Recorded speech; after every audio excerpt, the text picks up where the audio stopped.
नमस्कार स्वागतम जनाइছো मोर चैनल तলৈ আজিৰ বিষয়বস্তু তৃতীয় শ্ৰেণীৰ ইংৰাজী বিষয়ৰ lesson 5 the hair and the tortoise part 5 এই পাঠটোত প্ৰতিটো শব্দৰ অসমীয়া ভাঙনি কৰাৰ লগতে সকলোবোৰ প্ৰশ্নৰ উত্তৰ কৰি দিয়া হ'ব পাঠটো চাই লাইক কমেন্ট কৰাৰ লগতে যি সকলে চেনেলটোলৈ নতুনকৈ ভিজিট কৰিছে তেওঁলোকে সাবস্ক্ৰাইব কৰি দিব আৰু আগলৈ এনেকুৱা ধৰণৰ ভিডিও পাই থাকিবলৈ কাখৰ বেল আইকনটোত ক্লিক কৰি থব বলক আমি পাঠটো আৰম্ভ কৰো আজি 17 এৰ পৰা আৰম্ভ হ'ব লেটস ৰিড বলা আমি পঢ়ো অভিৰুচি স্পৰ্টছ ডে মানে অভিৰুচি দিৱস অভিৰুচি sports day is celebrated in Assam on September 3rd every year celebrate माने पालन करा होय थर्ड माने 3 सेप्टेम्बर थर्ड माने 3 सेप्टेम्बर थर्ड माने हल 3 सेप्टेम्बर एवरी ईयर माने हल प्रत्येक बছৰে অভিৰুচি দিৱস প্ৰত্যেক বছৰে অসমত 3 सेप्टेम्बर তাৰিখে পালন কৰা হয় September 3rd is the birthday of Bhogeshwar Barua September 3 তাৰিখ ভোগেশ্বৰ বৰুৱাৰ birthday Bhogeshwar Barua is the first Arjun Award from Assam. So Bhogeshwar Barua asil Okhomor pora prothom Arjun bota lab kora byakti. Bhogeshwar Barua ejon army asile armyr havildar podot asile teo 1966 sonot Asian Games ot gold medal paisile. Eo ejon dৌৰবিদ মানে athletic asile এও 800 metre দৌৰ সম্পূৰ্ণ কৰিছিলে 1 minute 49 সেকেন্ডত এওৰ ঘৰ শিৱসাগৰ জিলাত আছিলে আৰু অসমে প্ৰতি বছৰে অভিৰুচি দিৱস হিচাপে এওৰ জন্মদিনটো পালন কৰে নেশনেল স্পৰ্টছ ডে ৰাষ্ট্ৰীয় খেল দিৱস Rashtriya Khel Divak National Sports Day is celebrated annually on August 29th in India. Proti বছৰে বা প্ৰত্যেক বছৰে ৰাষ্ট্ৰীয় খেল দিৱস 29 আগষ্ট তাৰিখে আমাৰ ভাৰতত পালন কৰা হয় It is the birth date of Major Dhyan Chand. এটো মেজৰ এও আৰ্মিৰ এজন মেজৰ আছিল এই মেজৰ ধ্যান চন্দৰ জন্ম তাৰিখটো ন্যাশনাল স্পৰ্ট ডে হিচাপে পালন কৰা হয় ৰাষ্ট্ৰীয় খেল দিৱস হিচাপে পালন কৰা হয় one of the most iconic figure মানে জনপ্ৰিয় ব্যক্তি ইন ইণ্ডিয়ান স্পৰ্টছ হিষ্টৰী যে ভাৰতৰ খেলৰ ইতিহাসত আটাইতকৈ জনপ্ৰিয় ব্যক্তি বা এটা অন্যতম জনপ্ৰিয় ব্যক্তি হল major Dhyanchand major Dhyanchand hockey খেলুৱৈ আছিল এওৰ তত্ত্বাৱধানত বা এও ভাল খেলিছিল যে 1928 চন 1932 আৰু 1936 চনত আমাৰ অলিম্পিকত হকিত গোল্ড মেডেল পাইছিল তাত সেই সময়ত তেতিয়া এও খেলিছিল আৰু 1956 চনত এওক পদ্মভূষণ উপাধিৰে বিভূষিত কৰা হৈছিল লেটস লাৰ্ন বলা আমি পঢ়ো বলা আমি শিকো লেটস লাৰ্ন বলা আমি শিকো These 5 colored rings are the symbol or logo of Olympic Games এই যে পাঁচটা ৰিং আছে আঙুঠিৰ নিচিনা ৰিং আছে এটো অলিম্পিকৰ চিহ্ন symbol এই পাঁচ ৰঙৰ আঙুঠিটো কি অলিম্পিকৰ symbol মানে চিহ্ন it is also known as the Olympic rings আৰু এটো অলিম্পিকৰ আঙুঠি বুলি জনা যায় বা অলিম্পিক ৰিংস বুলি জনা যায় The 5 colors of the rings are blue এই পাঁচটা ৰঙৰ আঙুঠি হল নীলা ব্লু নীলা ব্ল্যাক কলা ৰেড ৰঙা ইয়েলো হালধীয়া এন্ড গ্ৰীন আৰু হেউজা ইয়াত পাঁচটা কালাৰৰ আঙুঠি দি দিছে ৰিং চক্ৰ বুলিও ক'ব পাৰা আঙুঠিৰ নিচিনা এইবিলাক বৃত্তৰ নিচিনা হৈ থাকে এটো হল অলিম্পিকৰ লোগো বা চিহ্ন অলিম্পিকৰ প্ৰতীক চিহ্ন 18 number, look at the pictures. ছবিবোৰলৈ চোৱা. These are some activities. এইবোৰ কিছুমান ক্ৰিয়াকলাপ we should do to keep ourselves healthy. আমি নিজকে we should do. আমি কৰা উচিত to keep ৰাখিবলৈ ourselves healthy. আমি নিজকে সুস্থ কৰি বা হেলদি কৰি বা স্বাস্থ্যকৰ কৰি ৰাখিবলৈ আমি এটো কৰা উচিত. এটা যোগা পোজ, কোবৰা পোজ কৰিছে বা ভুজংগাসনৰ পোজ দিছে. এনেকে যোগা কৰিব লাগে তো সাইকেল চলাব লাগে তো দৌৰৰ পোজ দিছে. এনেকে তোমালোকে কৰিবলৈ চেষ্টা কৰিবা. এতিয়া 19 নম্বৰ, লেটস ৰিচাইট. বলা আমি মুখস্থ কৰো বা পাঠ কৰো. Health is wealth. Health is wealth. স্বাস্থ্যই পৰম ধন. Health is wealth. স্বাস্থ্যই পৰম ধন. স্বাস্থ্যই মানে পৰম সম্পত্তি.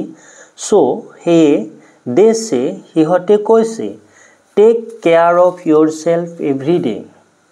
প্ৰত্যেক দিনে তুমি তোমাৰ নিজৰ যত্ন লোৱা.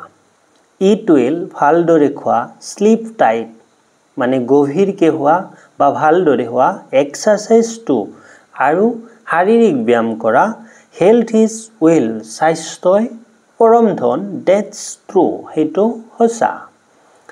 এ হেলদি বডি, এটা স্বাস্থ্যকৰ শৰীৰ.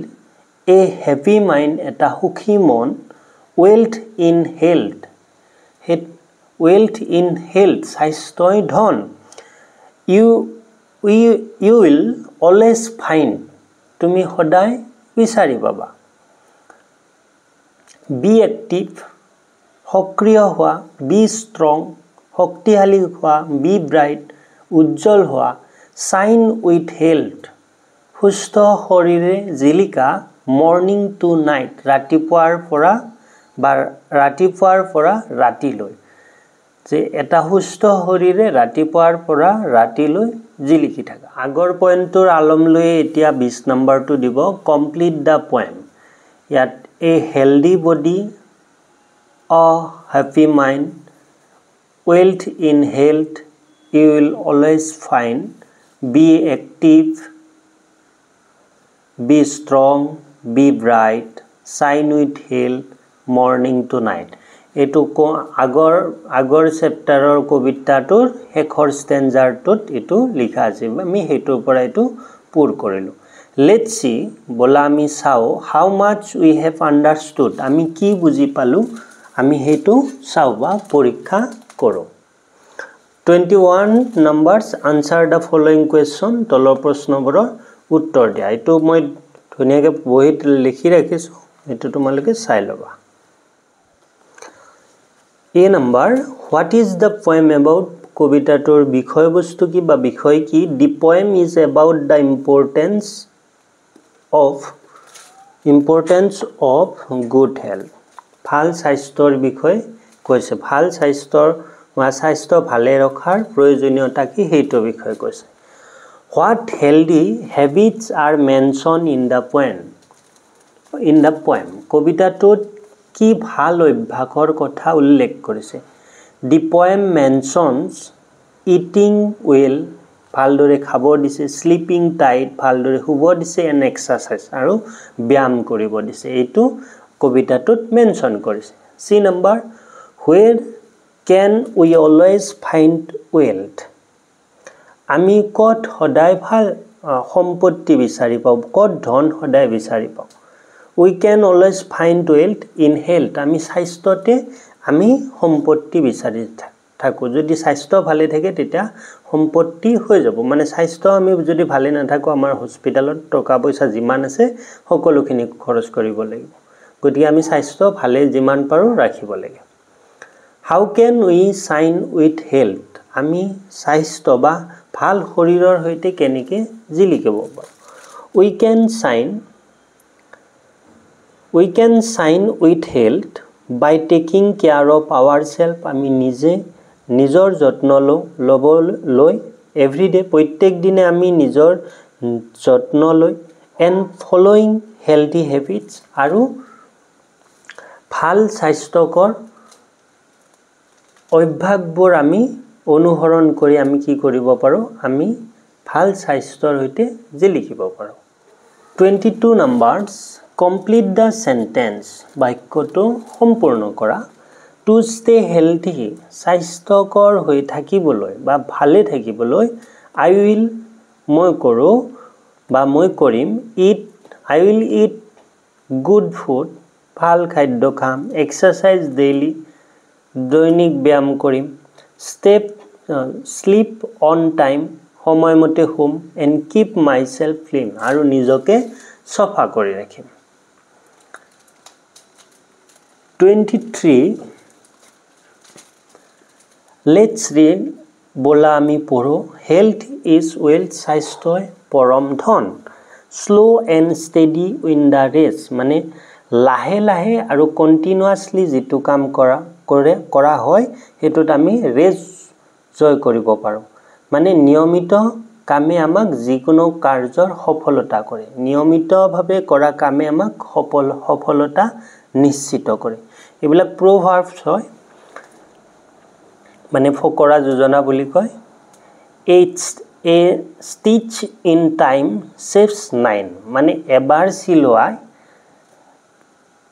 এবাৰ প্ৰথম সময়মতে সিলোৱা এটা সিলাইয়ে 9টা সিলাই বচাব পাৰে সময়মতে কৰা এটা কামে 9টা কাম বচাব পাৰে মানে ইয়াৰ প্ৰভাৱটো কি হ'ব সময়ৰ কাম সময়ত কৰিব লাগে এটো সময়ৰ কাম সময়ত কৰিব লাগে a friend in need is a friend in need বিপদৰ বন্ধুহে আসল বন্ধু যে বিপদত সহায় কৰে সেই বন্ধুজনেহে আসল বন্ধু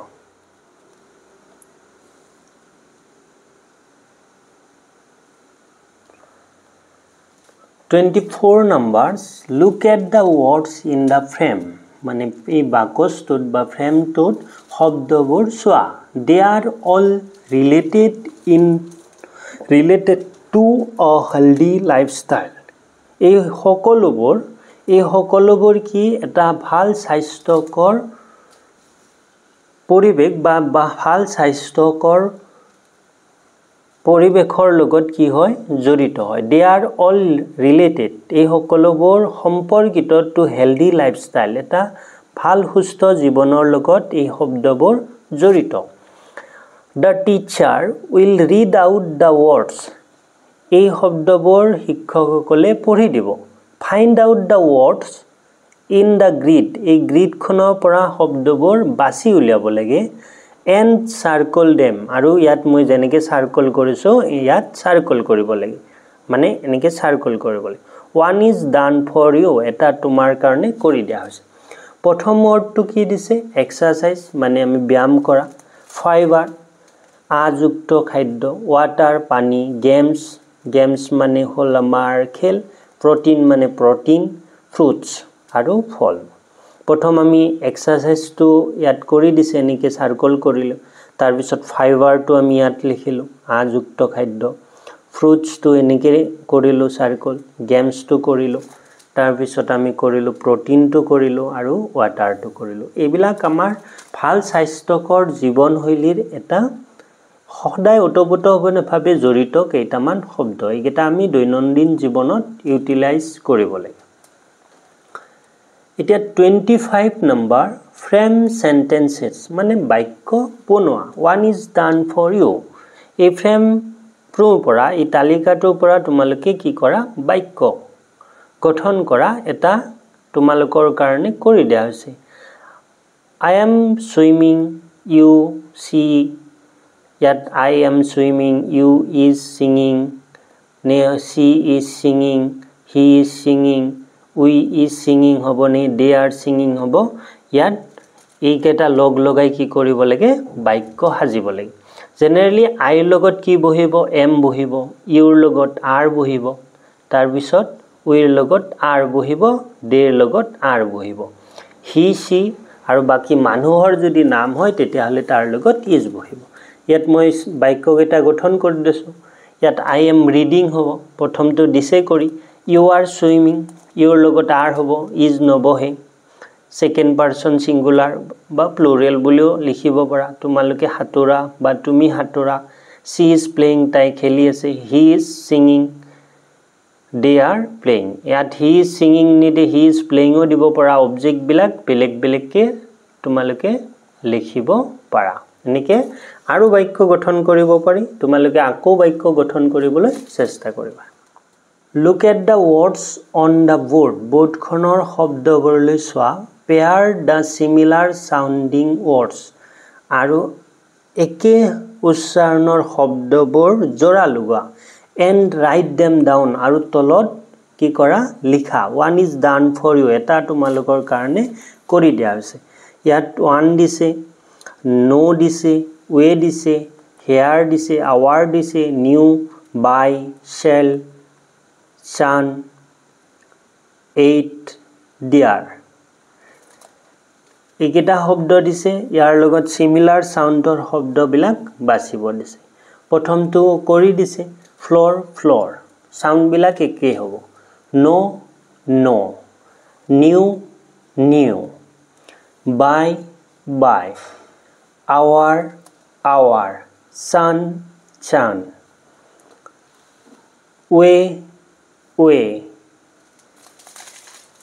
to w a y hobo eto way here here 8 8 dear dear shell shell 1 1 এবিলাক similar শব্দ মই লিখি দিছো তোমালোকে নোট ডাউন কৰিলো 27 number let's feel safe and happy বলা আমি সেফ অনুভৱ কৰো আৰু সুখী আৰু আমি সুৰক্ষা অনুভৱ কৰো সুৰক্ষিত অনুভৱ কৰো when we are around other people যেতিয়া আমাৰ চাৰিওফালে আন মানুহ থাকে we need to keep a few things in mind আমাৰ মনত কেইটামান কথা থাকিব লাগে বা আমি মনত কেইটামান কথা ভাবিব লাগে so that যাতে we can feel happy যাতে আমি সুখী অনুভৱ কৰিব পাৰো and safe অনুভৱ কৰিব পাৰো মানে সুৰক্ষিত অনুভৱ কৰো a good touch make us feel safe and happy এটা ভাল স্পৰ্শই আমাক সুখী আৰু সুৰক্ষিত অনুভৱ কৰায় a bad touch make us feel unsafe and sad আৰু এটা বেয়া স্পৰ্শই আমাক কি অসুৰক্ষিত আৰু দুখী অনুভৱ কৰায় now এতিয়া look at the picture given below তলত দিয়া ছবিবোৰ চোৱা and put a tick আৰু তাত টিক চিন দিয়া on the picture showing good touch যেটো পিকচাৰে ভাল স্পৰ্শ বুজাইছে হেতুত ৰাইট চিন দিয়া মানে টিক চিন দিয়া and a cross আৰু পুৰণ চিন দিব দিছে ক্ৰছ দিব দিছে on the picture showing bad touch যেটো পিকচাৰে কি কৰিছে bad touch বুলি কৈছে প্ৰথম হাক কৰিছে দেউতাকে হক বা ডাঙৰ মানুহ এজনে হয় এটো গুড টাচ আৰু কানত ধৰিছে মানুহজনে তেতিয়া ডেফিনেটলি আমাৰ বেয়া লাগিব এটো বেড টাচ আৰু ডক্টৰ জনে ধুনিয়াকে ধৰি ইনজেকচন দিছে এটো গুড টাচ হ'ব এটো আমি বেড টাচ বুলিয়ে ধৰি লৈছো কিন্তু জেনাৰেলি ডাঙৰ মানুহে নিজৰ সম্পৰ্ক কেনেকে ফটো চটো উঠালে এনেকে ধৰে এটো গুড টাচ বুলিও ধৰিব পাৰি তথাপি আমি এটো গুড টাচ বুলি নধৰো যেটো হাত দুখন কি হত আছে বুকত আছে এটো লৰাৰ ক্ষেত্ৰত হলে বাৰু ঠিকই থাকে কিন্তু ছোৱালীৰ ক্ষেত্ৰত হলে এটো বেড টাচ হয় জেনাৰেলি এটো আমি বেড টাচতে ধৰিলো এটো হ্যান্ডশেক কৰিছে এজনে আনজনক এটো গুড টাচ আৰু এই মানুহজনেও এই লৰা ছোৱালীজনীৰ বুকত হাত দিছে গটিকে এটো বেড টাচ হ'ব আমি এইখিনি কথা জানি থব লাগিব বেড টাচ আৰু গুড টাচ মানে গুড টাচ হৈছে ভাল স্পৰ্শ আৰু বেড টাচ হৈছে বেয়া স্পৰ্শ 28 হ্যান্ডৰাইটিং আছে এই হ্যান্ডৰাইটিং খিনি ইয়াত জেনেকে আছে তোমালোকে বহিত লিখিবলৈ চেষ্টা কৰিবা বাৰবাৰ লিখিলে আমি কাৰ্সিভ লেটাৰত যেতিয়া লিখিম তেতিয়া আমাৰ শুদ্ধ হ'ব আজিলৈ পাঠটো ইমানেই আছিল ধন্যবাদ